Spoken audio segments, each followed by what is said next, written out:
Mount Kilimanjaro, a dream. I love hiking and adventure. It's something I got from my dad. I enjoy the sense of wonder in nature as I absorb the peace of my surroundings. I love seeing the grandness of nature, so when I learned about Kilimanjaro in my 20s, I knew I wanted to go. On a hike with a friend many years later, a conversation about my upcoming 50th birthday brought a sleeping dream to life. Her willingness to join me on this hike of a lifetime was all I needed to put a dream into a goal. We traveled on safari for several days, looking at that mountain in the distance. Wow, I was finally here in Africa and only days away from standing on it. The excitement, anxiousness, and the unknown was building. 8 days of hiking lay before me, 6 days up and 2 days down. Would I make it? Would I succumb to sickness or exhaustion?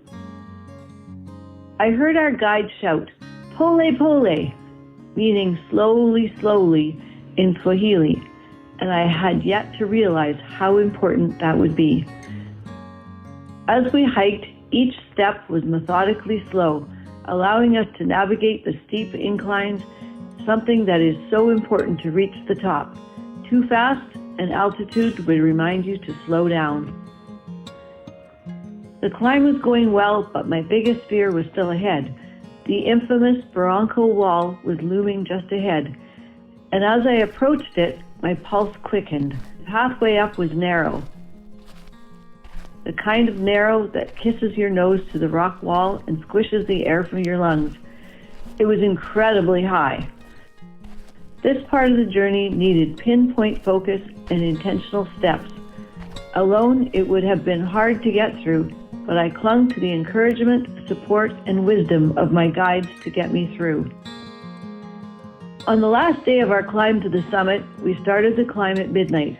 It was so dark, we couldn't see the ground when we turned off our lamp. The cold from this volcanic mountain surprised me. We passed many sick people around us, realizing we could have just as easily succumbed to altitude sickness. The dream of my goal kept me going. As the sun was rising, the summit came to view. Oh my gosh, I had done it. The joy and emotion was overwhelming. My dream had become my reality. Mount Kilimanjaro was a challenge, but an incredible accomplishment. But it wasn't just me that made this dream a reality.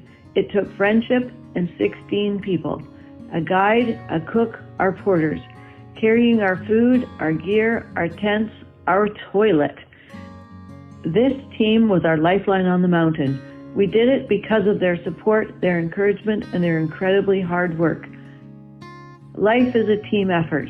We can never do things truly by ourselves. It's all the helpers and support us that get us to the next level.